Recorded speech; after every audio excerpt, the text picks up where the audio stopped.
제자된 그리스도인으로서 언제든 배움을 거듭해 습득해야 할 소양은 처음 행위를 가지는 것입니다.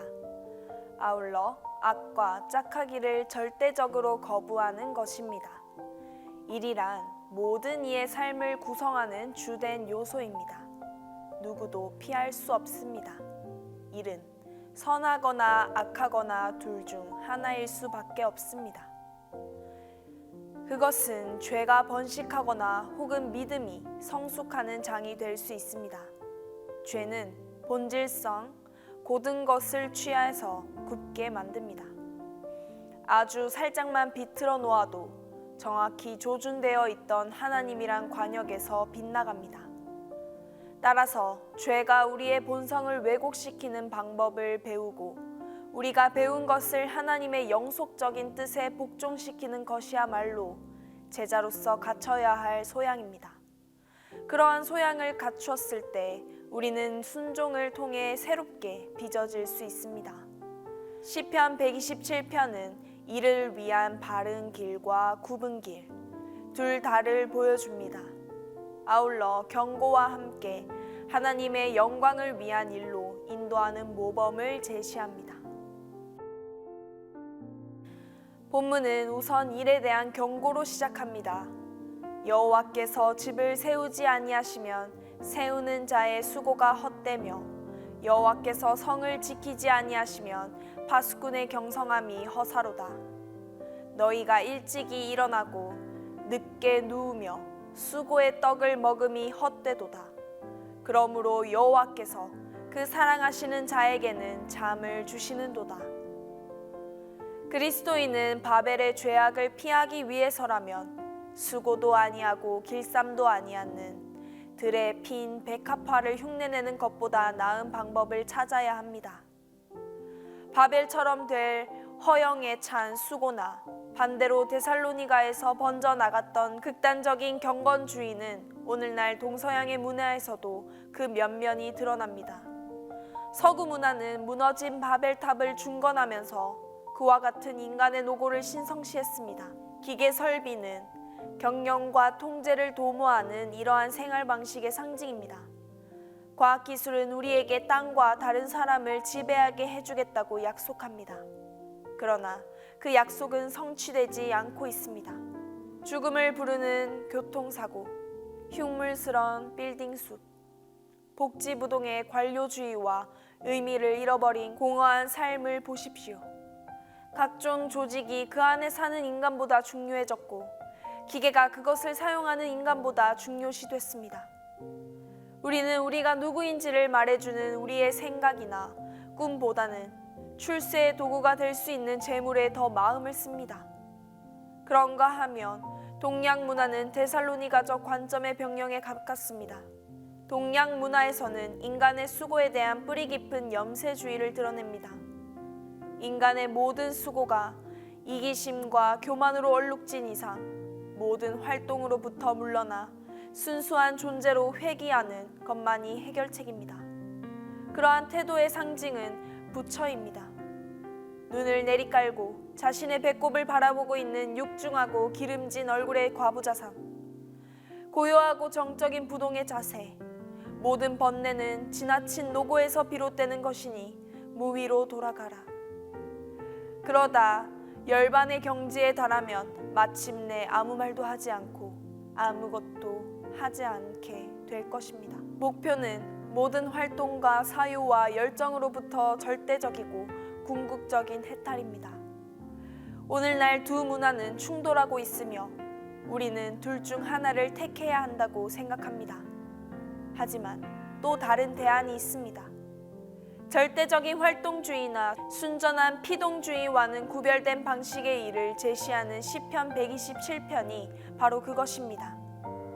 이 시편은 일 자체를 우상시하거나 죄악시하지 않습니다. 그것은 하나님이 당신을 위해 마련해 두신 대사가 있으니 가서 그 일을 하시오 라거나 하나님이 모든 일을 행하시니 당신은 가서 낚시나 하시오 라고 하지 않습니다. 일과 관련해 단순한 해결책을 원한다면 일 중독자나 낙오자가 되기 십상입니다. 그러나 온전한 일을 체험하고자 한다면 시편 127편을 공부하는 편이 훨씬 나을 것입니다.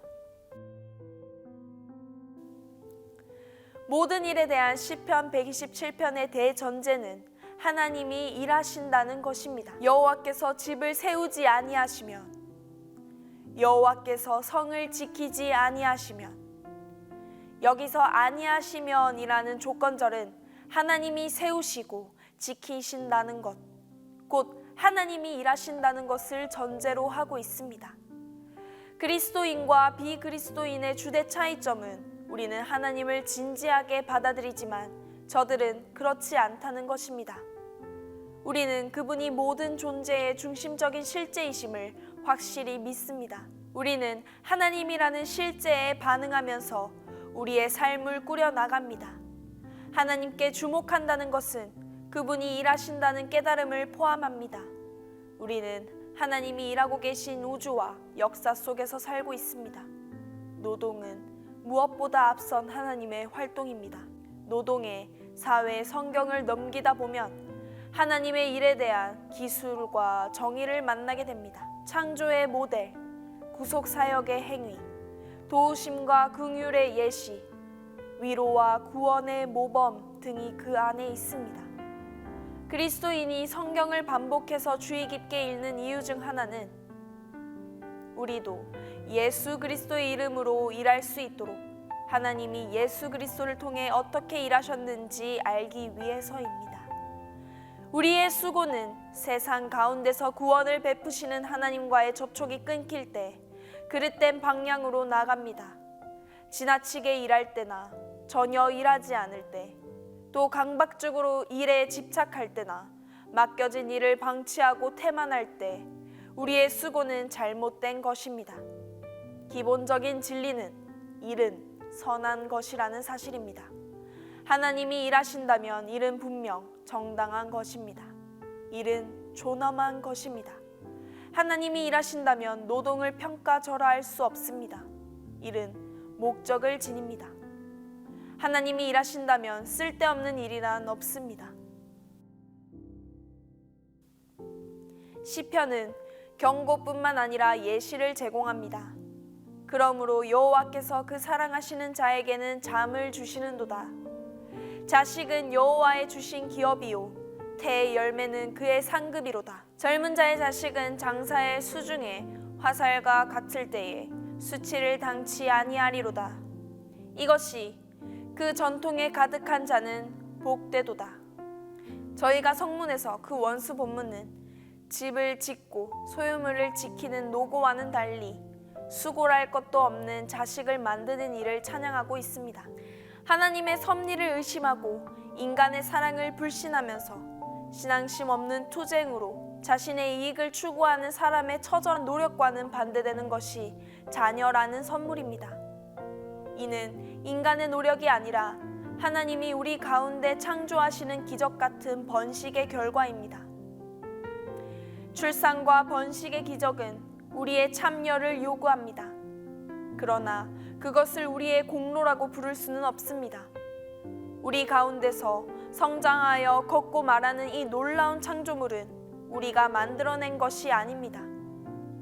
우리는 다만 하나님의 창조라는 틀 속에서 우리에게 제공된 사랑의 행위에 참여했을 뿐입니다. 예수님은 이 시편의 자녀라는 말을 친밀하고 인격적인 관계 모두를 대표하는 것으로 이해시킵니다. 우리는 예수님과 이 시편을 연계시킴으로써 하나님께 응답하고 관계성을 발전시키는 일의 방식을 배울 수 있습니다. 그리스도인의 일은 사람 중심적이어야 합니다. 그리스도인에게 수중의 돈이 얼마 있는지는 별 문제가 되지 않습니다. 우리가 속한 문화가 우리의 일을 얼마나 알아주고 보상해 주는지도 별 상관없습니다. 그러나 여호와께서 아니하시면 이것은 이야기가 다릅니다. 중요한 것은 우리가 만들어내고 발전시켜 나가는 인격적인 관계입니다. 그리스도인의 예배는 에너지를 모으고 동기부여에 집중하는 시간입니다. 그 에너지와 동기부여는 뭔가를 얻기 위해 이를 이용하는 소비자였던 우리를 타인과의 창조적인 관계를 맺기 위한 존재 방식으로서의 일을 하는 살가운 사람들로 변화시킵니다.